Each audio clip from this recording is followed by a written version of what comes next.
set the levels here, and hopefully we're on the air. Welcome everybody to the Amateur Radio Roundtable. Today is Tuesday, March the 24th, 2015. This webcast is every Tuesday night at 8 o'clock p.m. Central Time, or 0100 UTC on Wednesdays, right here on W5KUB.com.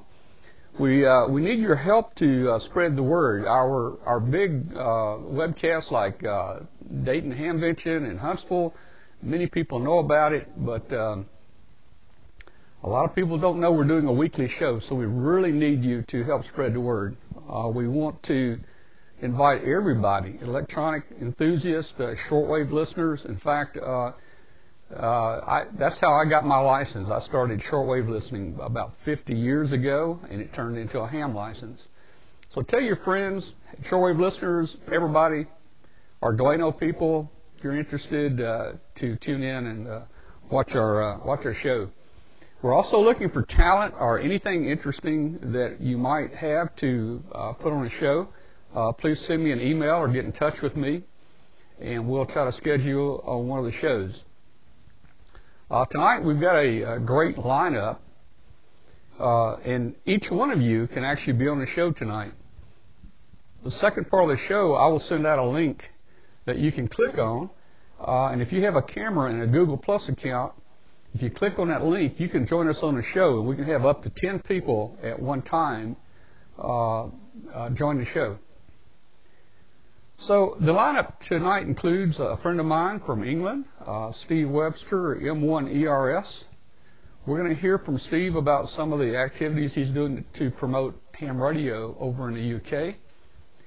And then after that, we're going to hear from Paul Huff, N8XMS. Paul is the president of the North American QRP CW Club. And then after Paul, Glen Popiel, KW5GP, the author of the book Arduino for Ham Radio, is going to be with us to show us some more Arduino projects. So let's see if we can get the show going here and see if we can get Steve on here. All I have to do is find the right button to press. And there we go. Steve, hello, welcome. Evening, Tom. Evening to everyone. From the UK. My name's Steve, M1ERS. I'm located in Sheffield in South Yorkshire. All right, so you're in Sheffield, and it's very late over there. Steve, it's about 2 o'clock in the morning. That's right, Tom, Why did you stay up so late to be on a show like this? Well, it's just, I just enjoy sort of amateur radio and enjoy your show, Tom. And followed it for quite a while, and it's nice to be on the show. Well, that's great, Steve. Well, you know, Steve owns and maintains a number of repeaters in his area there in the UK, and they include D-Star and Fusion, I believe. And he also is known for his trailer there, and they have a call for the trailer, GX3 RCM, I believe. He can tell us more about that. But they, with the trailer, they're very active at many ham radio events in the area. And this trailer is used to reach out and spread the word of ham radio to schools and other events around in the UK there. So let's see, Steve. Let me turn it over to you. And we've also got some pictures we'll show here in a few minutes. But welcome to our webcast. And we love having people on from England. Go ahead. How are you doing tonight? I'm doing fine, Tom. I'm doing fine. I hope my audio's okay for you. And I'll just start off with, we first started off into amateur radio with the IRLP system and the Echo Link. And we did that sort of back in 2000. And I used to travel across to the States every year. And in 2004, 2003, 2004, I was sort of introduced to D-Star over in the States. And at that time, we'd no D-Star or anything. We didn't even know what it was over in the UK. And in 2008, Mr. Friends over in the USA said to me, "Get D-Star, Steve." So I says, "Well, I says, give us a call in about 5 years' time, and we might get some frequencies to put the D-Star on. And as it were, in 2008, ICOM had got a repeater on D-Star on test, which was the GB7 IC repeater at ICOM in UK. And the first contact what they had was with the Australians. And in 2008 we set up GB7 Sierra Fox, the first 2-meter repeater in Sheffield. We never had a 2-meter repeater. We'd only had a UHF 70 centimeter repeater in Sheffield, which was on the Sheffield University in Sheffield. And we set up GB7 Sierra Fox on port C, which was the 2-meter port, the module on 2 meters. And then we set up the port B, which was the 70 centimeter module. And we just introduced the new fusion system from Yaesu, which we set up. It's been running about 5 weeks now on fusion. And we've just received our notice of variation, which is an NOV on my license, to allow us to install a DMR repeater on a new system on the ITERA from the DMR. We was going to go Motorola, but a couple of friends, sort of, and myself, decided to go the ITERA way, which would give us the capabilities of more linking systems and a lot better for the amateurs over in the Sheffield area and the worldwide. So that's what we did. So, Steve, were there any regulations or problems with your government in England to allow D-Star or Fusion or DMR, or did it just come naturally? Yes, there was, Tom. There was at the beginning when we first started on what they call the voice over IP system to RF. I attended a conference, which was a seminar back in about 2001 with Ian G3ZHI. You know Ian G3ZHI, and we met sort of the powers that be, and he said to us, we will give you one frequency, and if it goes wrong, it's your license on the line. So we sort of said, well, okay, fair enough. We sat up many hours sort of monitoring this frequency, and we heard stations in the UK saying, oh, it's a recording, someone's playing it back. They're not Americans there, they're playing a recording. And it was a friend of mine over in Las Vegas. It was W7AR Kent in Las Vegas, and these amateurs over in the UK, it was late at night, and I says, give him a call. It's not a recording, give him a call. And he gave him a call, and he came back to him, talked to him, and they sort of jumped out of the skin. So we sort of struggled with that, Tom, for a few months or so, and then we got some more frequencies, and then they sort of said, well, okay, then no problem. So it started to grow from there. Yeah, well, that's great, man. And you know, I'm gonna have to start using. I've got D-Star here. I'm gonna have to start talking to you over there, and we need to round up some people over in England for our show here. It's just the time difference is so much different. It's gonna be hard to get them on. Let's look at some pictures here, and let's talk about this this trailer you've got. Now, the RSGB originally had this trailer, I believe, and you guys got it somehow. This is a neat trailer. What it was, they'd run it for a few years. There was one guy, Carlos, what was running the trailer, and we heard about this. That they were going to put it up for put it out to sort of not auction, but sort of to a club what had got the best interest, what could promote amateur radio, and we did sort of a bit of a history of what we did. Now, we've always, as a club, gone to events. We used to go to events with the little gazebos and the little tables and things like that. So we'd always had a schedule going to events, been there and sort of promoting amateur radio. So one of our members at that time, and myself and a few more, sort of put this draft up and sent it off to him with our calendar in. And one Monday night, we was notified that we won this trailer. So when we got the trailer, it was empty. There were no radio equipment in it, and there was just a couple of flat screens. So we went down to Bletchley Park, three of us, to pick the trailer up. Brought the trailer back, and myself and Trevor, you've seen Trevor before when we did the new Camp Fest. We equipped the trailer out. I got in touch with ICOM. ICOM sponsored us with the radios again. Total Mast, Simon of Total Mast, gave us some air-operated towers, which are on the slide-out pod at the side. We sort of got all the media system in there, so we can do PSK31, SSTV, microwave. We've got the internet on board now, the 4G, which I showed you the other day, which we've got a new unit, and the streaming system. I'm trying to go through some pictures here. We don't have them in any certain order, but talk about some of these pictures. You were talking about your flat screens. Here's one here. Right. They're the flat screens there. There's that one there, which is a 42-inch flat screen.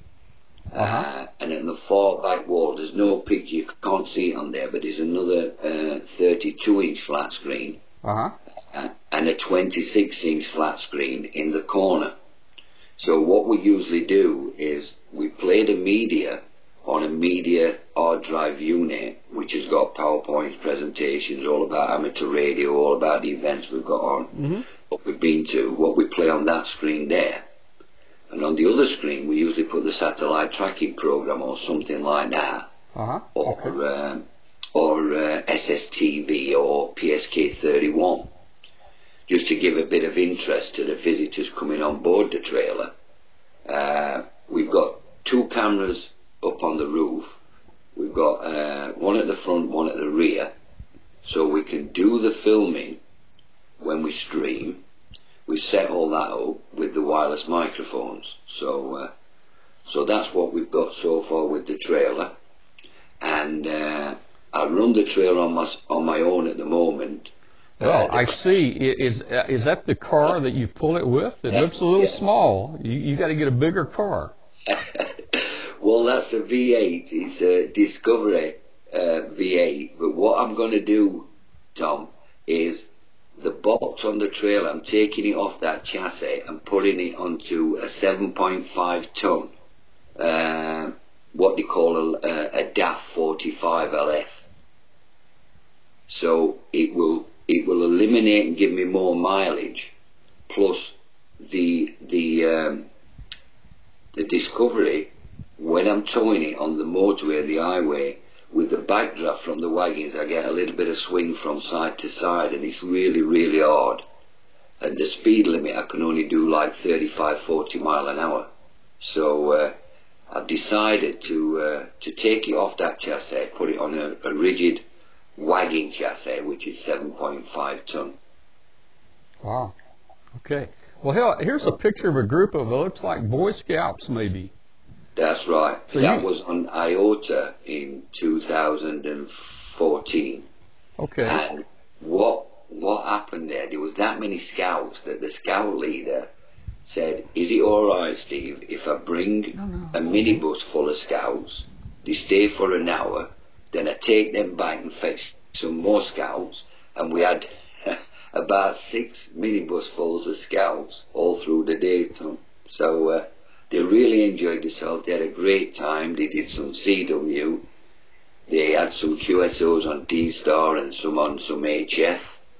And I presented them with a QSL card to confirm that they had a QSO. So they really enjoyed it. Okay, well, now you've got some sponsors. I think you're saying some of the vendors are sponsoring you, right? Yes. The picture at the right-hand side at the top, I fitted the air-up tower, which was from Total Mass. As you can see, it says Total Mass on the side of the pod, what slides out. And that air-operated tower retracts in and goes inside the trailer when we're towing on the highway. Well, that's good. So, okay, so you're really taking the ham radio word out to the public there and trying to promote ham radio. What do we have here? Here's a picture of you with someone. Yeah, that's Esther Johnson, which is well, she's in media studies, like a professor there at media studies at the Sheffield Hallam University. Okay. And we did an event there, and she invited us to set a station up for her for amateur radio. She's a radio operator herself. Okay. And she was talking about wireless world, about with this Mr. Wells it was. And we set this station up. We was there all day, and we had a great time. Met a lot of people, and it was set up in the Cantors building at the Hallam University here in Sheffield. Well, I'm sure she can help you spread the word about ham radio there. And let's see, here's a picture of someone. Who is this? That's Jim M0 Oscar November Delta. Jim gives me an hand with the trailer. Okay. And in fact, he's just been up to Newcastle upon Tyne on Science Week with me last weekend. We did 315 mile, and we put an event on up at Newcastle upon Tyne, and we met the president of the RSGB and had an interview with him, which I've got to do some editing on that, and I will be putting that up on our YouTube channel and also on our website, which is gb7sierrafox.org.uk, Tom. All right, so Steve, tell us, some of the people in the chat room have been talking about, they think they have worked you. A guy in California thinks he's worked you maybe on Echolink or something. You work Echolink and Yes. G-Star and all that. Yes, I work Echolink and ROP, and what I enjoy doing, Tom, is when I'm on the highway with the trailer now, we've got the 4G, which you do the filming when you're on the highway over there, and we've got a DV Mega board, which is, some of the viewers will know the DV Mega, and you can track us on APRS, and you can talk to us direct straight to the trailer when we're on the events and also when we're on the highway. So it's a way of keeping in contact with us and sort of promoting our hobby sort of while we're going to the events and things like that, Tom. Well, Steve, we have a shortwave listener on here tonight with us, the first time he has tuned in, and he said he loves your report that you're giving tonight. I know I started by shortwave listening many, many years ago. Did you ever start shortwave listening? Yes, I did, Tom. Yes, I started off many years ago shortwave listening, and I went on to the Citizen Band radio, and I went on there for many years. And my wife Irene, she used to be on there as well, but she says to me now, I don't need my license, Steve, because I've been there, done it, and got a T-shirt. So, so I sort of talked to a lot of people across in Australia and across to the America and all over the world on the Citizen Band, and I progressed from there, and I got my license, and I just enjoy talking to people and sort of helping people, Tom, with their hobby, and we find out that like you do over in the States, I think that the main objective for getting people into our hobby is not getting the license, it's the aftercare, should I say, after, and the support that you get from people like yourself, and as you call it, the elders over there in the USA, and I think that's the main part. I find out myself over here in UK that they sort of get their exam and they shake their hand, give them a certificate, and you're on your own. And I feel it shouldn't be like that. You should get that support and help them enjoy their hobby, Tom. Yeah, well, he's hoping to get his license soon. I think he will.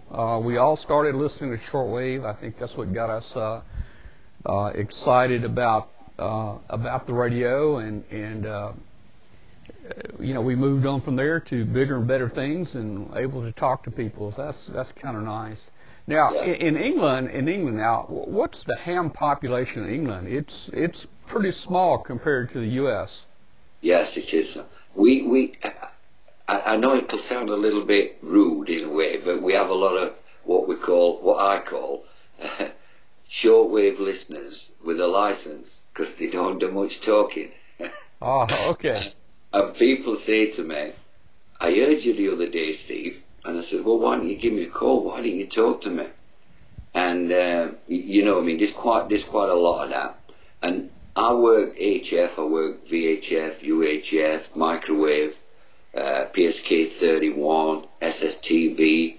I've just recommissioned a fast scan repeater, which is GB3TT, and it will be able to stream straight from the repeater. So I'm hoping to sort of link up from our BATC side with some American repeaters or something like that, and see if we can stream the audio from the American side to the UK and sort of get like we are now here from the repeater. So well, I don't know how you've had time to do all this. You're doing streaming TV, Fusion, D-Star, DMR, repeaters, Echolink. You name something in ham radio, you're involved in it. Now, are you still working or are you retired? No, I'm retired now. Oh, you need to be to do all that. I have to make things a little bit more easy for myself because I've got multiple rheumatoid arthritis in every joint. So I think I do too. No good for me. I think all of us are getting that. Cold weather's no good, Tom, for me. Okay, well, Steve, man, it's really been nice talking to you tonight. Now, if people wanted to talk to you on the air or through Echolink, how's the best way for them to get in touch with you? If the people are on D-Star, if they connect to GB7 Sierra Fox on port C, they can connect direct to me on there. On Echolink, it's 2074 is my direct link on my call sign, and 18424 on the link. That's M1ERS-L on the link when I'm on there. And if it's on the IRQ DDB system, which is on the Mega, on DCS05, you can get me on there.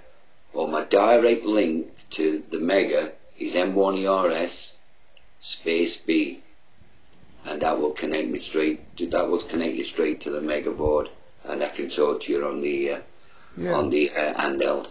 All right. Hey, here's a couple questions. WB0EOD is asking, is fast scan amateur TV repeater, is it PAL or multi-format? Is it PAL or multi-format? It's PAL, Tom. Okay. All right. And another question, is the BBC still on, I guess, shortwave, or are they online only now? Do you know? I don't know, Tom. I don't know, to be truthful. You probably don't listen to the BBC too much on shortwave there in England, do you? All right. I haven't got any time. Yeah. Well, Steve, is there anything else that you'd like to say to our viewers out there? No, not really. I just say, like, I'd like to keep in touch, as I said, with the show, and if anyone wants to drop me an email, you can get me on my call site, Steve M1ERS, the Blue Yonder. You can get it off my website, and all the information is on there on my website. So if there's any viewers out there, shortwave listeners, anyone wants to drop me an email, I'll be quite happy to answer any emails or any questions that they've got, Tom. Okay, well, that's great, Steve, and we really appreciate you being on the show tonight. I know it's very late there. It's about 2:20. Do you normally stay up this late? No. All right. Well, I've stayed up special for you and the viewers. You can go to bed, and hopefully I'll have the recording in the archives on tomorrow, and you can watch yourself tomorrow. Okay? Yes. All right. Well, I'm gonna say 73. Well, I've really enjoyed it tonight, Tom, and it's been well stopping up. And I'll just say good night, well, good morning from the UK to all the viewers. What's on channel with you tonight? All right. Thanks a lot, Steve. Goodbye. Yeah, bye-bye, Tom.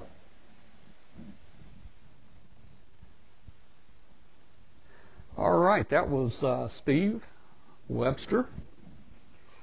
And Steve is in Sheffield, UK. And a great interview with you there. Let's see what we got going here, what we're going to do next.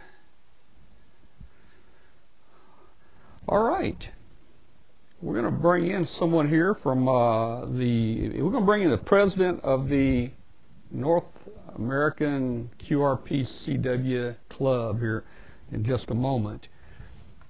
First, I've got a short video that I'm going to run for you guys, and it kind of ties into an announcement that we have to make. So I'm going to run this video, and in the meantime, we'll be getting the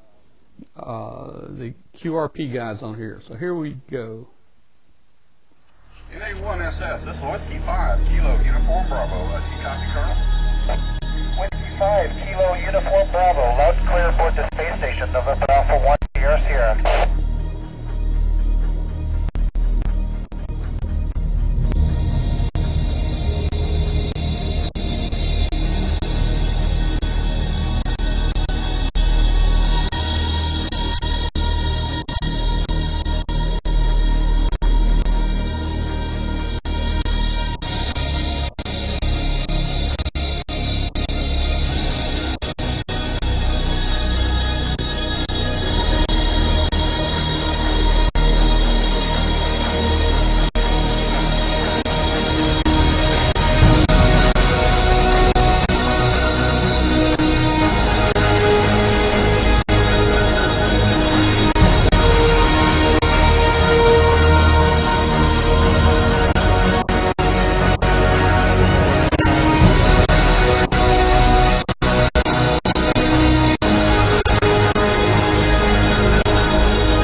All right. I hope you enjoyed that video. That was some awesome pictures from space from the International Space Station.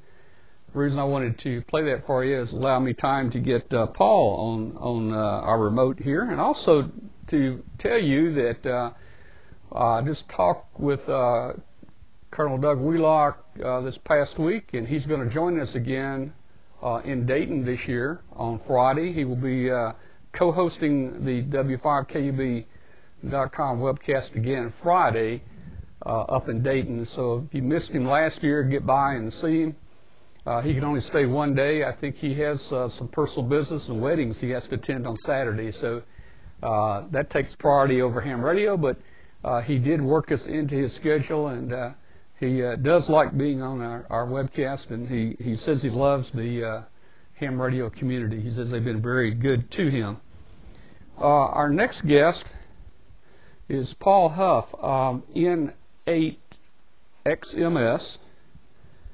And let me find the camera here. Okay, there we go. And Paul is president of the North American QRP CW Club.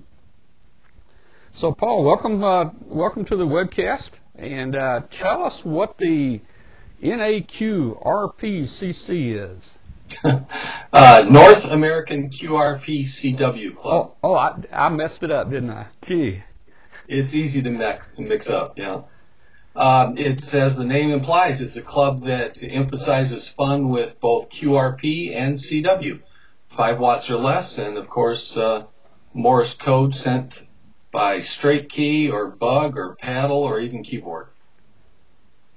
Well, yeah, I'm going to have to learn that. And, you know, hey, I tried a little QRP, or I'm going to start working some QRP here. I bought me a little 1-watt QRP rig, and I'm going to be playing with that. So maybe we'll talk to some of you guys. It can be very addictive, I got to warn you. I got started into QRP about 2001, and by 2004 I was 100% working QRP. My main radio is an Elecraft K2, and it stays at 5 watts or less. Wow. Well, you know, I mean, per the rules, we're supposed to run the lowest power necessary to, you know, make our contacts. So it's great if you can make contacts here with QRP. Yeah, it's actually, for people who haven't done it, they think it's going to be hard, but it's really surprisingly easy to make nice, solid, rag-chew kinds of contacts throughout the country and really all over the world using QRP. It's not that challenging. So about how many members do you have? Is it, I guess it's worldwide? Yeah, it's a worldwide club, even though the name says North American. And we have, we're closing in on 8,000 members in all 50 states, all all Canadian provinces, and I think over 100 different countries now. Wow, that's great. I'm going to try to join it this year. You'd be more than welcome. You don't have to be a 100% QRPer. You just have to have an interest in playing around with it and with CW, of course.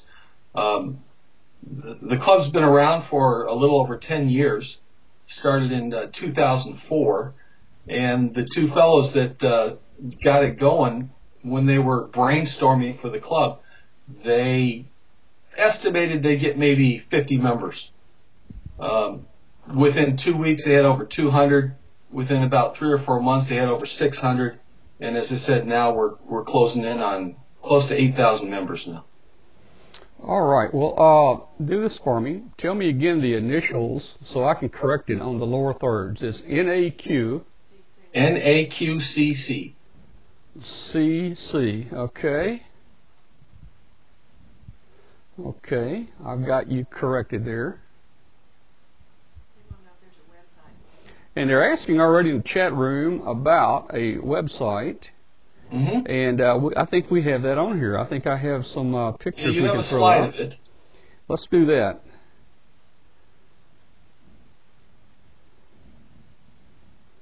I have so many here. Okay, here we go. Here's the first one.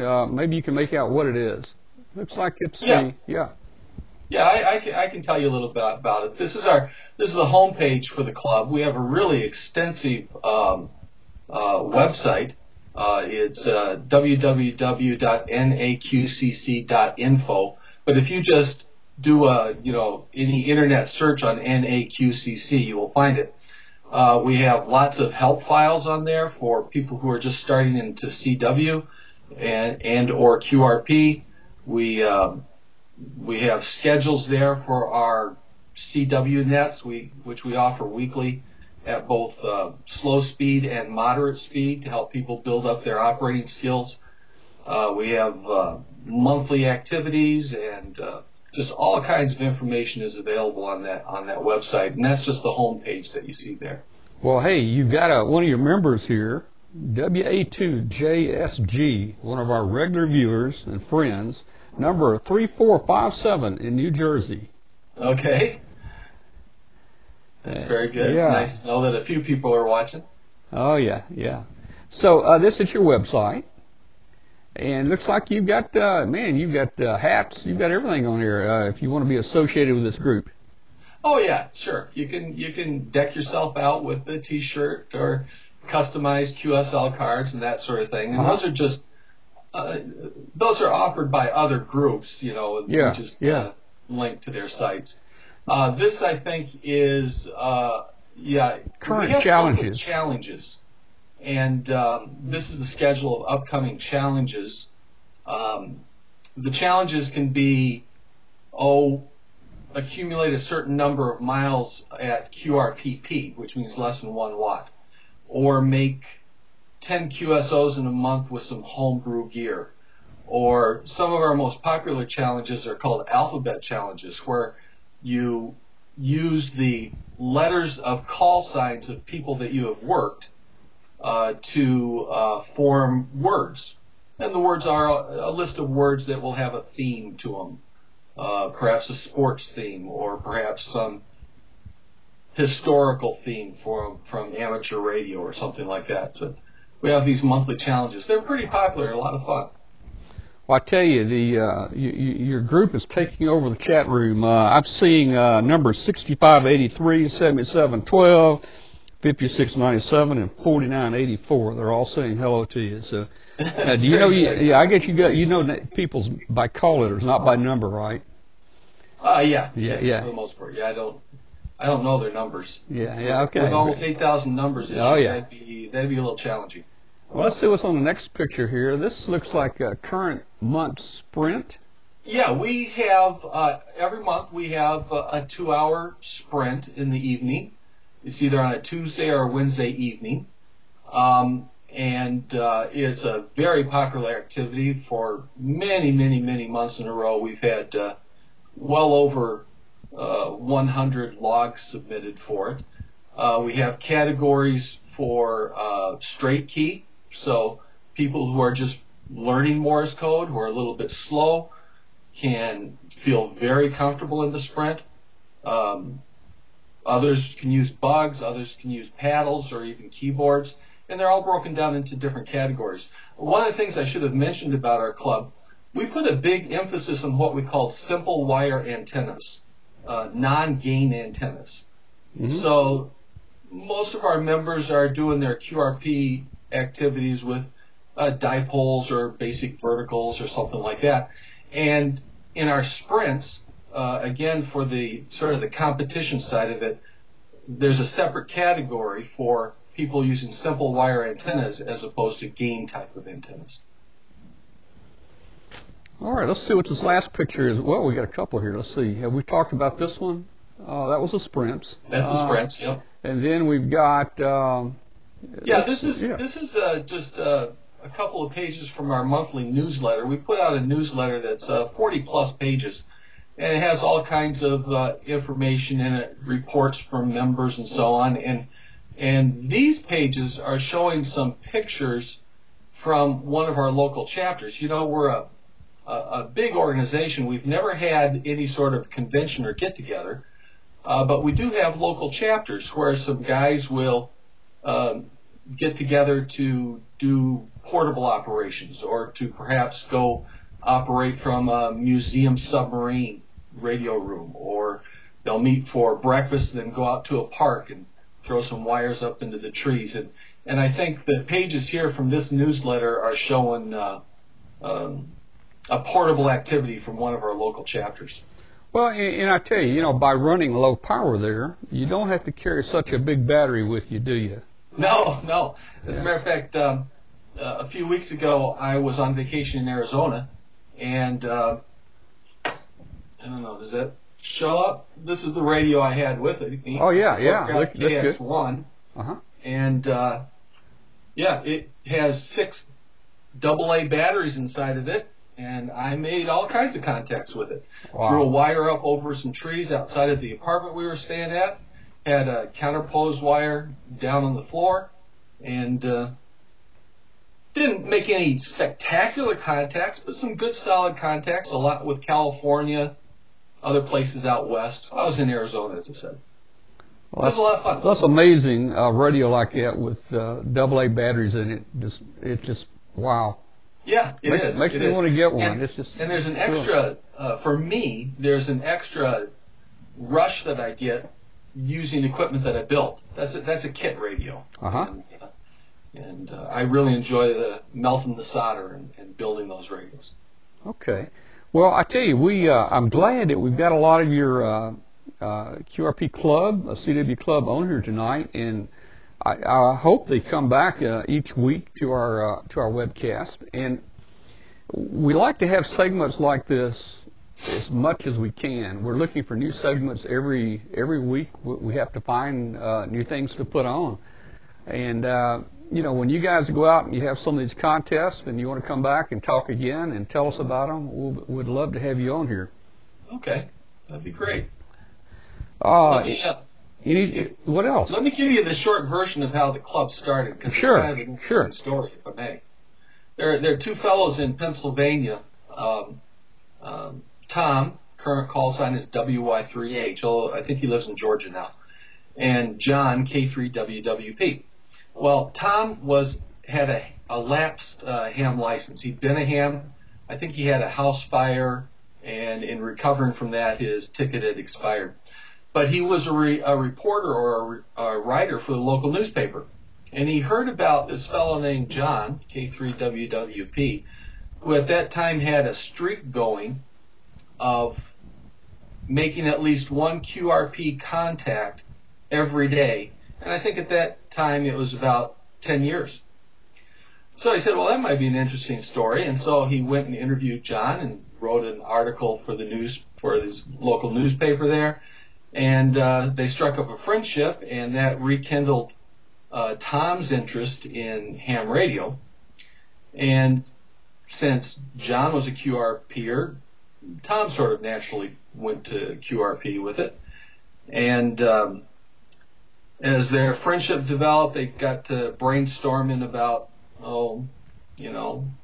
maybe we should start a club that emphasizes simple wire antennas and keeping things as simple as possible.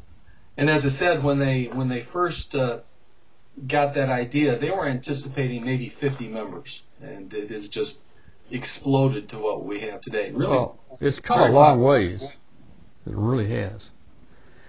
And I'm seeing people in the chat room talk about their Frog Sounds 2-watt CW transceiver. I've got one right here in my hand. Let me see if I can look at this. Yeah. There's a little 2-watt or a 1.8 watt. It doesn't work too good with the green screen here. The board's green, so it's not showing real good. But this is a little 2-watt transceiver. Got off eBay. It was probably about $15. And I'll tell you, our next guest we have coming on, Glen Popiel, who does a lot of Arduino. One of the projects that I showed Glen this, and he jumped right on it. And what he's done, he's taken this board, he's taken a crystal out, he's taken an Arduino and built a DSS VFO with the Arduino. Now he can tune this thing, the entire band up and down. He's also going to build into it, I think, JT65 or one of the PSK modes or something. And all that's going to be in a little box, not much bigger than this right here. So, yep. Glenn will probably be talking about that on one of our upcoming shows. So, all you QRP guys, we got more of this to come. The size of QRP gear is kind of fun. I remember when I was a kid watching the TV shows, and the spies would have their little, radios. They'd talk into the pen cap or something like that. But yeah, something that size. That's a little Rockmite, 450 milliwatts. But I've worked, I think 26, 27 different states with that, and a little bit of Caribbean DX. So it's a lot of fun. And again, you build it yourself, or it's a less expensive way to get into the hobby for a lot of people, and it's a lot of fun. Well, with what you're showing me there, I mean, you get your ham license and you can get on the air probably for $50 or less, can't you? Yeah. Yeah. Wow. Yeah, you can. Well, Paul, it's been very interesting to talk to you tonight. We want to have you guys back on here. We'll talk more about QRP on another show. Thanks a lot for coming, and we really appreciate it. Pass the word to all your members. We'll try to have the archives on maybe by tomorrow, Okay. where if they missed the show that they can still watch it. Okay. So I'll say Nice 73 to you. Bye-bye. Thanks. Bye.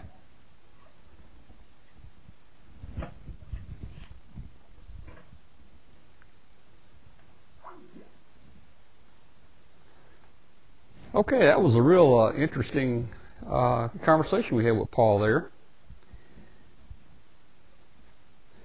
We're going to try to get Glen Popiel on next. He's the author of the ham radio, or the book, the ARL, just published, Arduino for ham radio.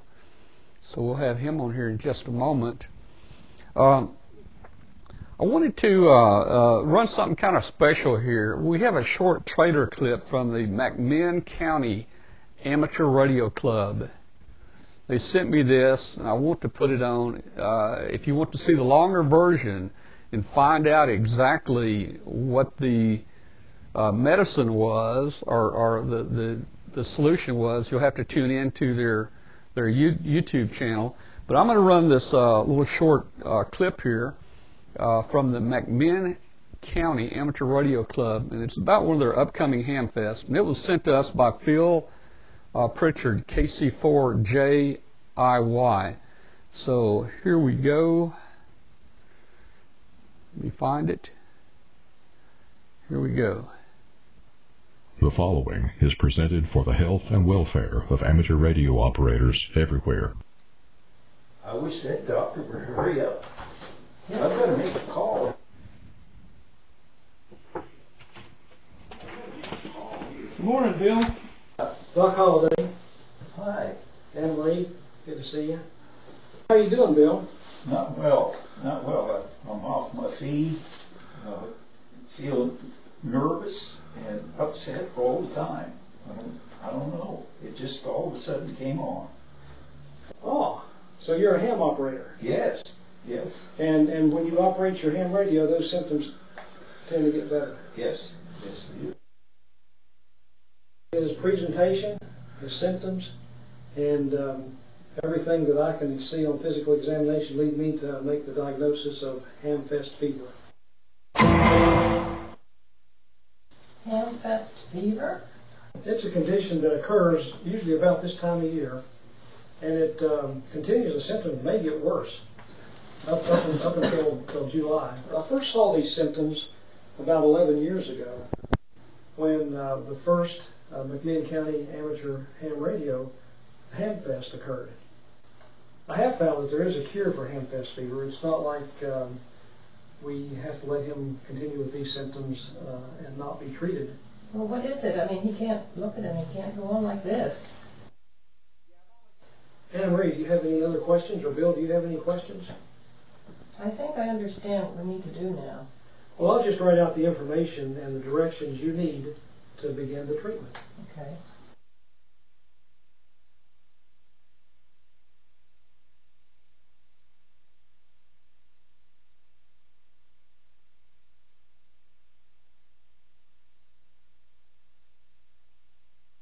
Okay, guys, hope you enjoyed that little clip right there from McMinn County Amateur Radio Club about their upcoming Hamfest. I think they have a good time over there. So I think a lot of people get Hamfest fever about this time every year. I know we're getting it. We'll be going to Dayton here in less than about a month and a half. So we start planning that trip already about now. So next we've got Glen Popiel with us. And Glen, as mentioned, is the author of the Arduino for Ham Radio book. And he's going to show us one of the projects, I think, in his book. Glen, what do you got for us tonight? Okay, actually, this is not in the book. This is a newer project. This is a Yaesu G450 controller. It's been totally rebuilt. Those familiar with the Yaesu know that that board tends to fail, and I have yet to figure out what causes it to fail and how to fix it. So what I did is I just completely pulled that board out and replaced it with an Arduino, a little Nano there that you can see blinking. The interesting thing about the Yaesu controllers, now these are the older ones that don't have the GS232 connector. Those are real easy to interface, but these are the older ones that don't have any computer control capability. And the difference with the Yaesus as compared to the high gains and the CDE style rotors is they've got a second motor for the dial that you can see there on the front. And that little motor actually turns the dial. So there's two motors that you have to deal with, the one that's up on the antenna and the one that's in the controller, and you got to keep them synchronized. And so the Arduino is handling all of that, and it actually emulates the Yaesu GS232 so that you can interface it directly into Ham Radio Deluxe. And what we'll do is show you that here. Find the right screen. There we go. Make it full size.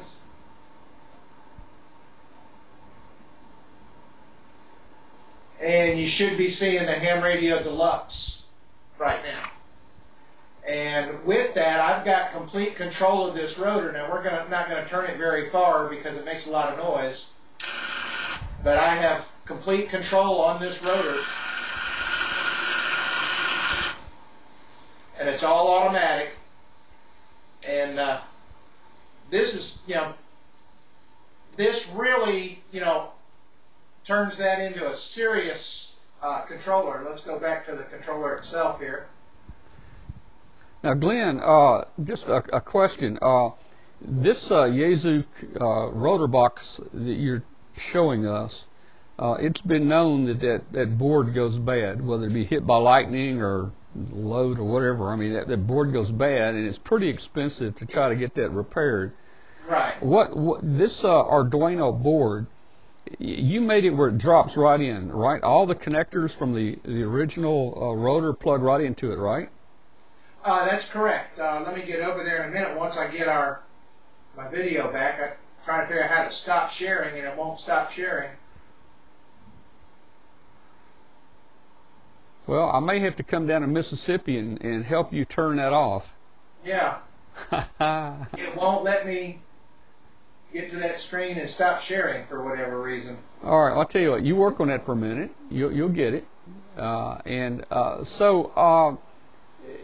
So instead of buying this expensive board and get that thing repaired, what will it cost for a person to build up the Arduino board to stick in there as a replacement? Probably about $20, $30, maybe a little bit more. It's a real quick build. And I'd love for this to stop sharing, but my stop sharing icon is not coming up. Well, on Skype, is it the plus down there at the bottom? Do you have to hit that plus or something? Let me get to the. Oh, there it is. It's on. It changed screens around on me. There you go. You got it now. Okay, so I'll put you back to the video. Okay. So we're back. I'm seeing your video. Okay. Yeah, and let's get back to the actual little box. And you can see, like I say, you've got the little Nano blinking. And yeah. Let's turn it around here.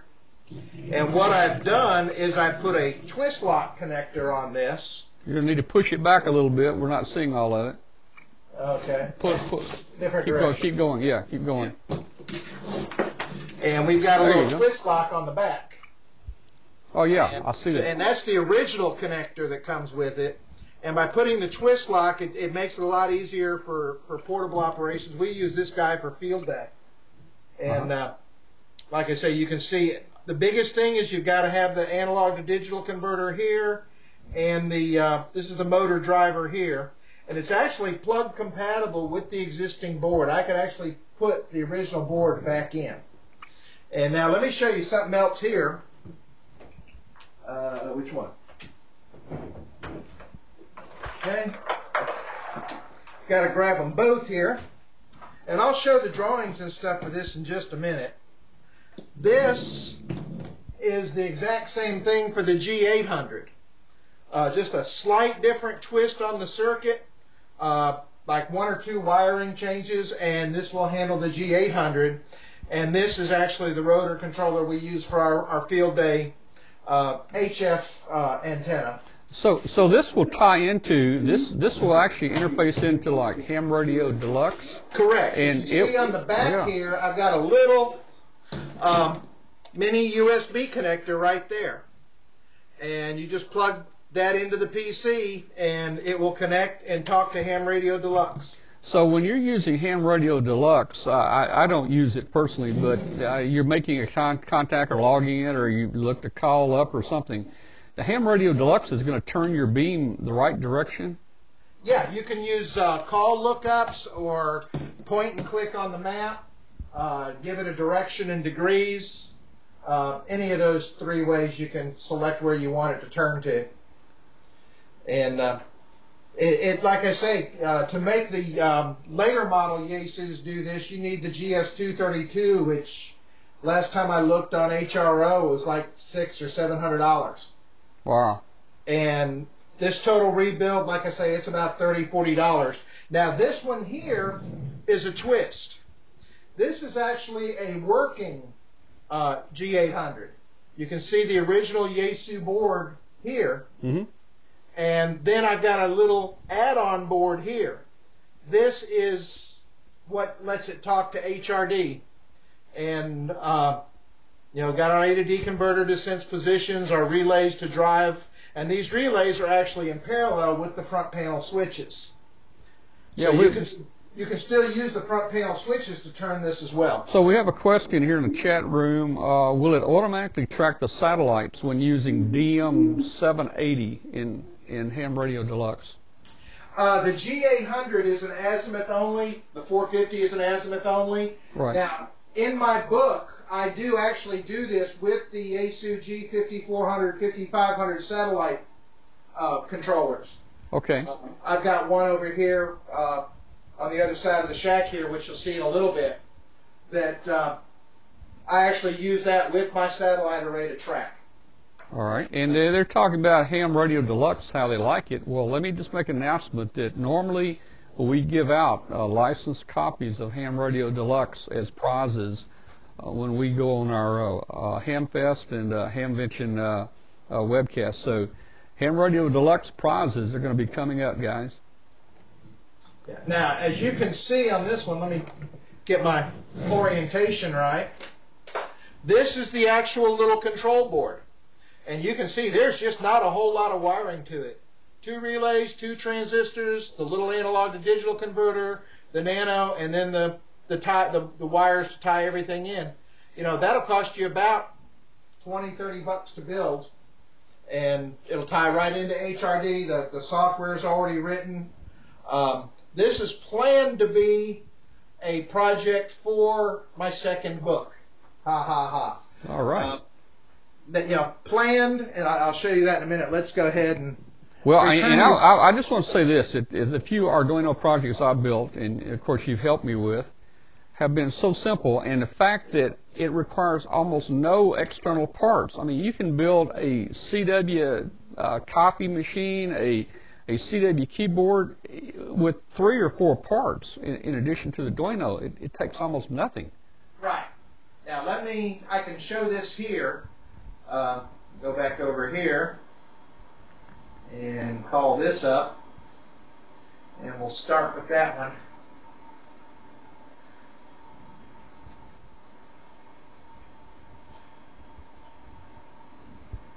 This is what they call a Fritzing diagram. Right.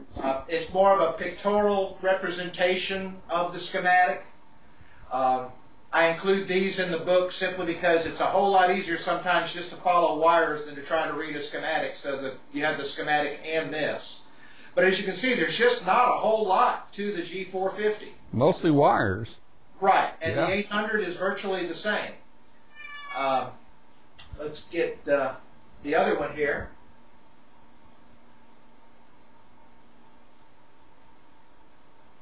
it stop sharing, and it didn't stop sharing again. That's fine. The right screen.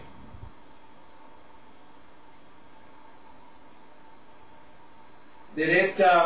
No, I still have you. Alright. I'm not seeing a stop sharing option popping up here like I did before. If you move your mouse down to the bottom of the screen, does it come up? Let's see.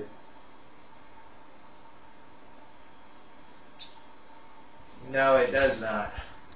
All right. Well, you can work on that for a moment, and let me just say while you're doing that, I don't know if you saw or not, but we just talked to the president of the North American QRP CW Club, and I know that you have a project going with one of these little jobs right here, this little QRP transceiver. You're putting some Arduino with it, Arduino VFO with it, and some other things. So that's something we can talk about soon. Right. All right. You got your screen working again. All right.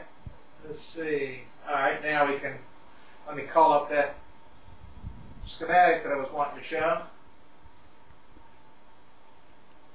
Well, actually, you're not sharing right now. Right. I am now. Yes.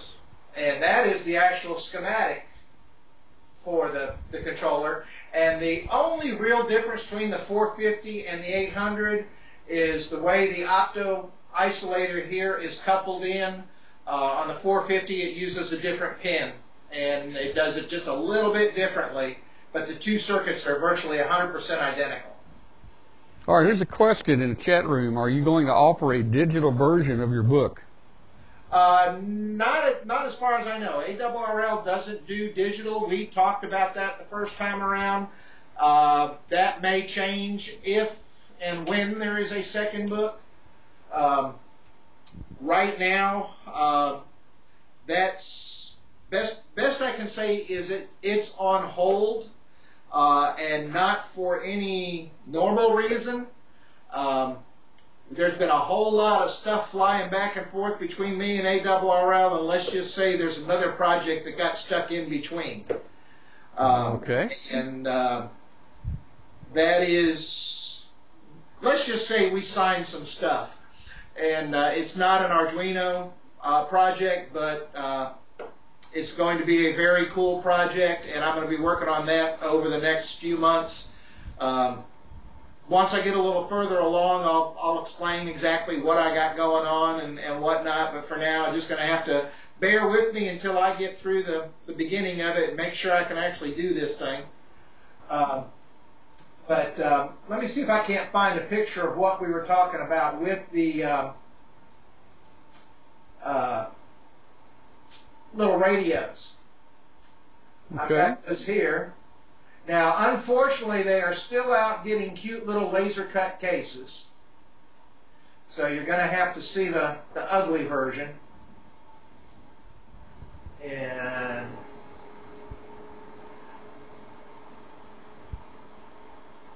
alright, here we go again. Am I currently sharing the screen? No. Okay. Alright, here we go. This is the Frog QRP rig. You can see it there underneath the knobs. And that has been tied to an Arduino with a DDS, and we've given it a little Nokia display. The large knob is tuning. It's got a built-in keyer. You can make it a straight key or iambic A or B. And you've got key speed, and you also have RIT. And the neat thing about this is that encoder on the tuning knob is a push-button switch as well. So you actually have a dual-range RIT, dual-speed tuning. So you can actually work splits with this radio. And you're looking at, again, about $50 worth of stuff. And let's bop over to one more here. And this one is also out getting its new case. Both of these will be at Dayton, I'm hoping. The weather really held us up for a lot of stuff. let's see if I can show it all off here. There we go. Okay. This is that same little radio. Little bit different version. That's the Frog Sounds V3 radio. A little bit heftier. It's got a heat sink on the final. We've got a chip kit Uno underneath here instead of an Arduino, and I'll explain why we did that in a minute. We've got our DDS there on top, and of course there is our display. This will natively run JT65, meaning you do not have to, it doesn't, since it's a CW only radio, there's no way to get audio into it without adding a balanced modulator and all that fun stuff. All right, so we've got a question from Gary, AJ4G. What frequency range of the Frog QRP? They are 40 meters, although once you play with them, you'll realize that changing them to another band would not be all that difficult. The DDS is... oh shoot! Now it comes crystal. It comes crystal like 7023, but you took the crystal out and you built the Arduino DDS BFO, and you can tune the whole band, right? That's correct. What I did is I pulled out the received crystal and put in a little LC network to widen it up, and it works just fine. And I can tune the whole band. The DDS is a 50 megahertz DDS or 75 megahertz. I have to look it up. But either way, it will handle, easily up through 10 meters. All you would have to do would be to change the filtering on the final amplifier and on the receive input filter. And right there, what you've got is basically a $65 JT65 transceiver. It's got audio amp on the board, so literally all you have to do is plug the receive audio directly into your PC, and off you go. The reason we used the chip kit with this was because a lot of this code came from the Ten-Tech Rebel JT65 that we did, and all of the timing and everything else was already done. So basically, what you're really looking at is a Ten-Tech Rebel 40 meter only, because the thing literally emulates a Ten-Tech Rebel. So that's that little radio. All right. Well, I think that will be a good one to have on the show here one day in the future. And once you get that thing, now you've ordered a case and everything for it, haven't you? Well, I got a friend down in Helena, Arkansas, about 40, 50 miles away, that has a laser cutter, and he has volunteered to put them in beautiful cases for me to have up at Dayton. All right. Well, we're looking forward to seeing it. Well, Glenn, I think we're going to go ahead and move on to our next segment here. I really appreciate you being on the show again tonight. Always interesting projects here. Thanks so much. I enjoy it. There's a lot of interest in the chat room. People have got your book, and they're enjoying it, and a lot of interest in all these projects and a lot of questions. So I'll just tell them to stay tuned, that you're going to be on here regularly with us, and we're going to talk Arduino, right? Oh, yeah. I've got a bunch of other projects, both from the book and not from the book, that we can talk about. That was part of the thing that came out of the conversations I've been having. There is no problem at all with me showing things that might go into a second book. So, I can do a lot there. And there, let me put it this way. I am about 99% certain that there will be a second book. It has just been pushed back because of this other project. But they're really high on a second book. They're very high on this book. It's doing real well, and everybody seems to enjoy it. So there's going to be a second book. I just can't say when at this point. All right. Well, that's great. We're looking forward to the book. Thanks, Tom. So I'm going to go ahead, and we're going to go ahead into our old-timer segment here. And Glenn, we're looking for pictures from you when you were 16 years old on ham radio. I'm not sure we have any. I can find very few of my own, I'd have to get with my parents and see what's in their photo albums, and most of it's on slides if there's anything. Yep. I'm trying to remember. I have some I will have to dig through, but I really don't think I've got any rig pictures from way back then. I've got one picture that I know of me doing some 2-meter work at a Special Olympics event back in the, that would be mid-'80s. I had hair and stuff back then. All right. Well, you still got some hair there. It just changed colors a bit. Okay, we'll send me through to you. We will talk to you later, Glenn. Have a nice night there.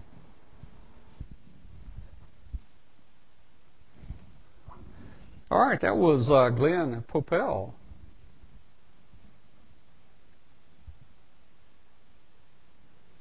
Glen Popiel, Arduino for ham radio. Yeah, they may have not had cameras back then. Someone made a comment. Back when I had very few pictures. Most of mine are paintings. And I tell you, you sit in front of your ham radio, you got to be real still for about 3 hours while they paint you. Oh, let's see. We're getting close to the end of the show here. Hey guys, I'd like to ask everyone, please go on our Facebook. Below the chat room, there's a link that says Facebook. Click on that link, join our w5kb.com Facebook group, and you'll get updates about our webcast and so forth. And I just want to make one announcement real quick. Occasionally we'll send emails out to try to help us remind people.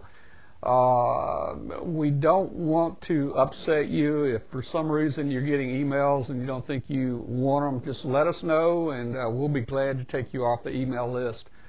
I got one today from a ham who was very, very, very upset, and I didn't say very too many times.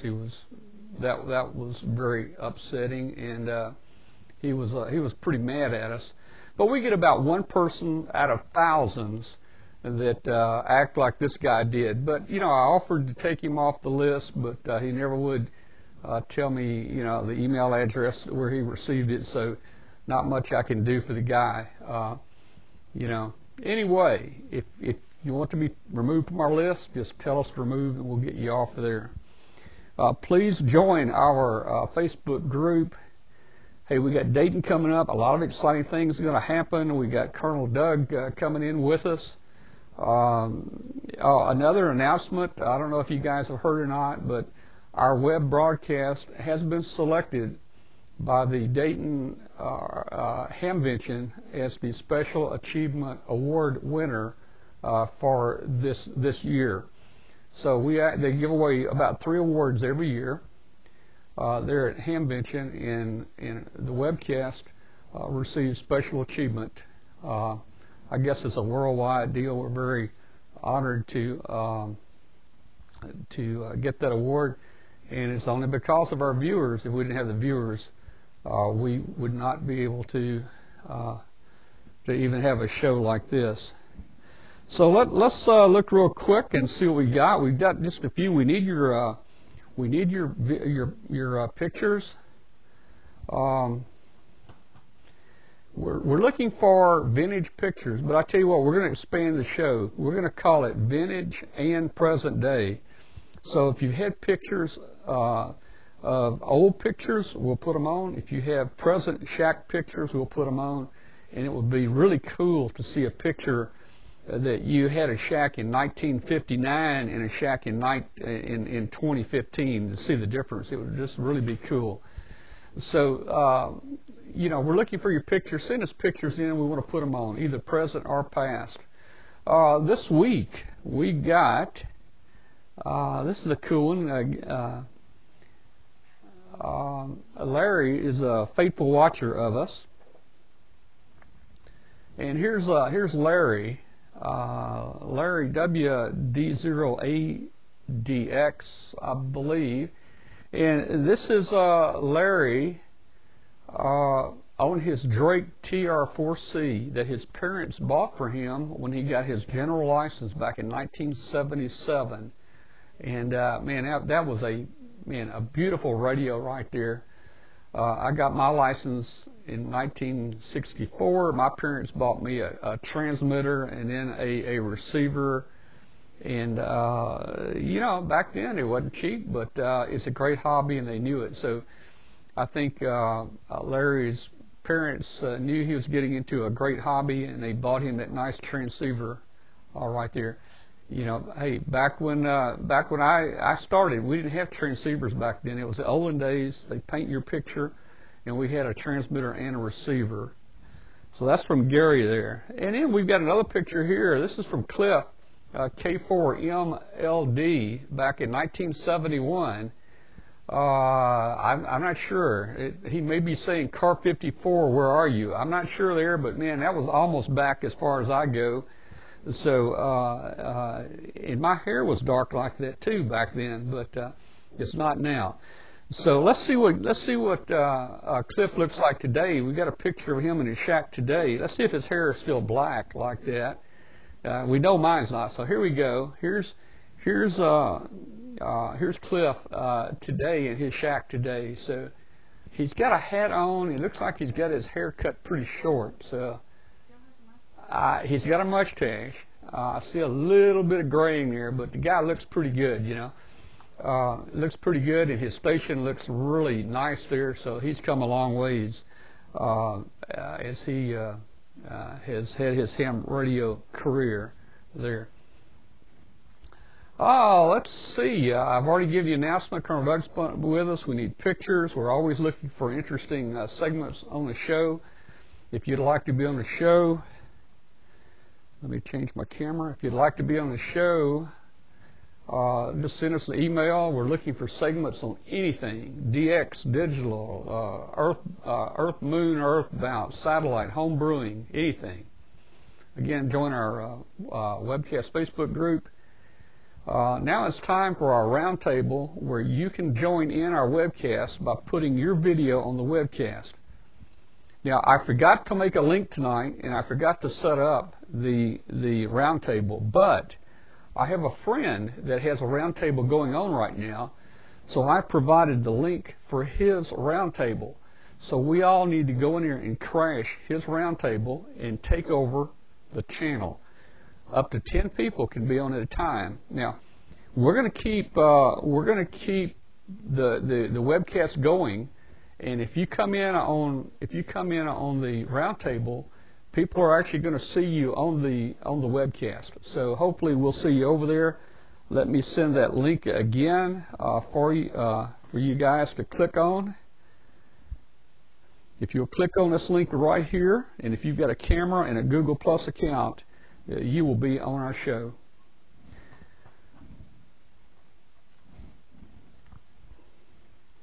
So help us spread the word about the weekly webcast. We're not going to be sending out a lot of emails every week now. I don't like making people mad.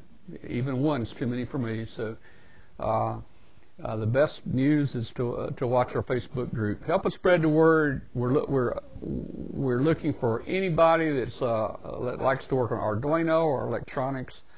Shortwave listeners are really welcome. That's how nearly all of us got our start in ham radio. So I'm going to say 73s to everybody, and we will be right back on in just a minute with the roundtable part, and hopefully I'll see some of you guys there. So for a second, I'm going to put some music on here until I can get set up. Tell you what we'll do. We'll just put this on there. We'll be right back.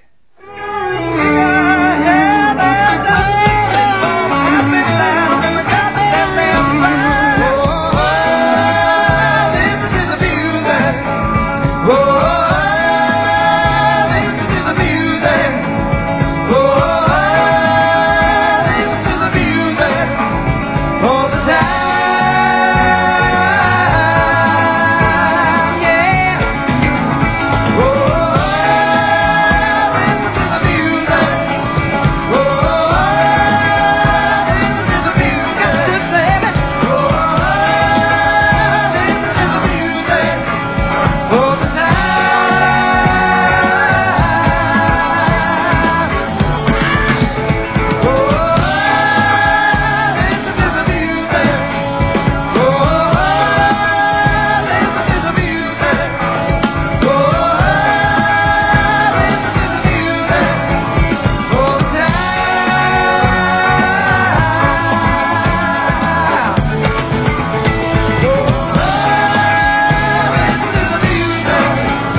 Okay. Hey, K5TUX Russ here. I think he was probably watching. I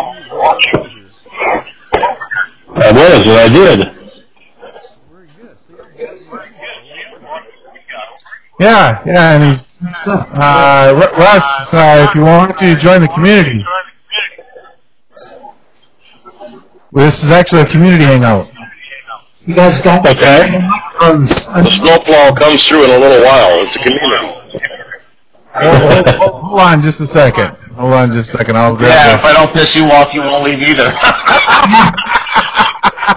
Well, sooner or later, Dave, you piss everybody off. So hey, you know what? That's my living New York nature. There you go. Yeah.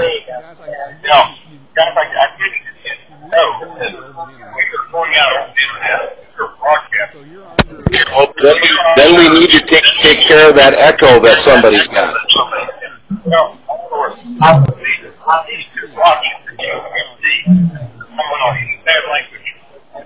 Gotcha. I'll be careful.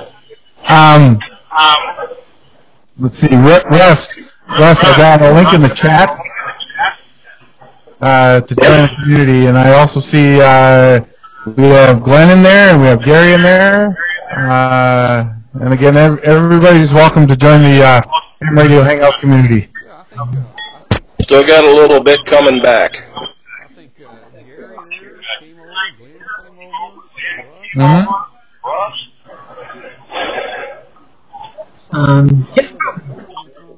Just giggles, Wayne. You want to turn your audio down for a second? I'm just curious. Turn your down for a second. I'm curious. Well, since you guys invited me over to your community, I'll invite you over to one too. Sure. Excellent. I think that in the chat room. We're talking about next week or so, and Russ does a lot of Linux in the Oh, very cool. Yeah. That is the name of my show. There you go. I've joined the community. Excellent. Yeah, I added Wayne. Wayne's I just approved it. Yeah, Russ, there's you again? I can't yell at Okay. I can't yell. What's his name? I'm looking at it, but I'm stupid. Where do I join at? The community? You're already joined to the community, or the Linux one. Am I? Yeah. I'm already in there. Okay. So I must have done that sometime earlier. Yes. Probably earlier than later. No doubt. Yeah, Russ, that H-top that I'm sharing is the Raspberry Pi 2 that showed up in the mailbox today. There you go. Running running Raspbian, I guess. I got the original. Yeah, I have the original too, and I was using that today up until about 2 in the afternoon, and then I gave it up for a netbook. The old Model 1B was just too slow for what I was trying to do with it. It usually winds up being that way. Yeah, all for the messing with it. I'm going, even with all the power this has, the first one has really been slow. It's great if you don't have to access disk, but anytime you have to go to magnetic media or to the flash card, it's an abomination. I don't get why there's no serial ATA controller on there. I just don't. I guess it's not part of the chip. It's not part of the SoC, so there we are. Yeah, it's not too bad if you have a USB 2 device or something and are using that for your boot, but most flash cards are just too slow. But this one's supposed to be a SDR Spectrum server, and I'm having some trouble with RTL TCP. It works, but I can't use it for anything. So that's yet another project on the list. This is supposed to be getting power over Ethernet in a box outside, hooked to the antenna, and not be in the house. So we'll get to that in the next few weeks, I guess, but I want to get it to work first. It stutters. And not by CPU load either. It's running about a 2% load on when it's serving, I think it's serving right now. No, it's not right now, but it just doesn't work. Had the same problem in another box too. So I don't know.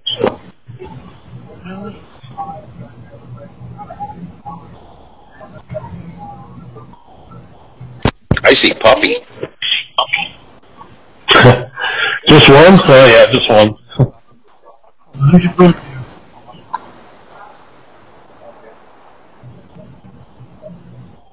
Oh, now that's nice. 1, 2, 3, 4, 5 monitors. Ants. Yeah, I only have 3. I feel insignificant. Yeah. I've only got one going right here. I got a...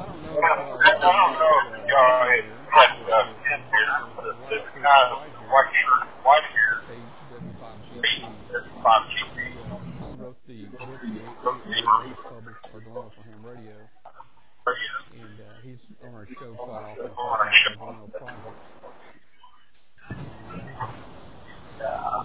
We got Gary on here, I think last week. Gary,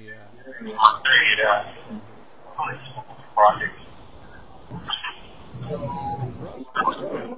Russ this week, I don't know, sitting about an hour and called Russ.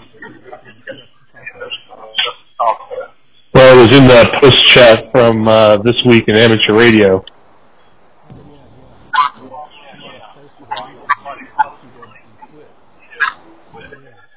That would be.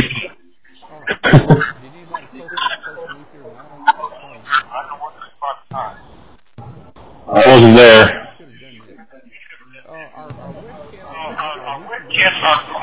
Webcast are going this live. We get about 100 in line. We'll run,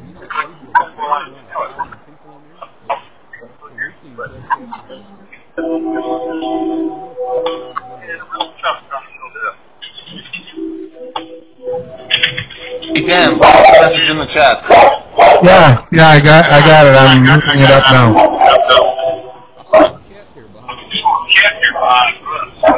No, another dog. Oh, was it a dog?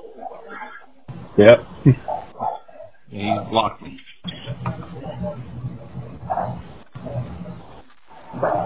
I'll pick out my cat from the floor and let the cat and dog have at it.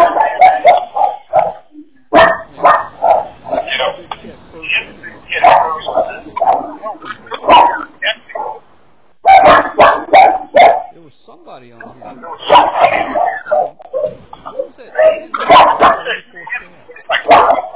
Oh, that's Michael.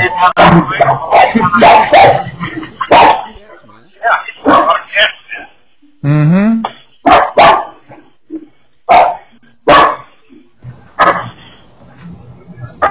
One's all I can keep up with.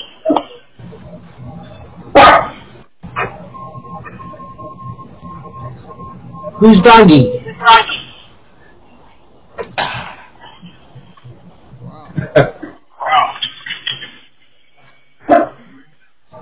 Meowing. What's going on?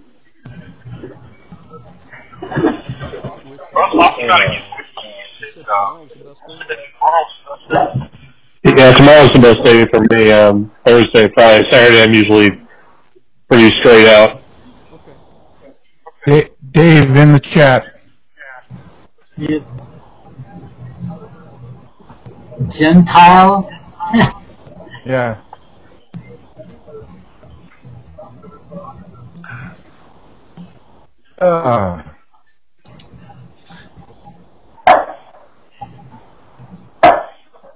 Pretty good show out there tonight, Tom. Couldn't catch it all, unfortunately. Well, you know, But, I think it turned out better than I thought it was going to be, actually.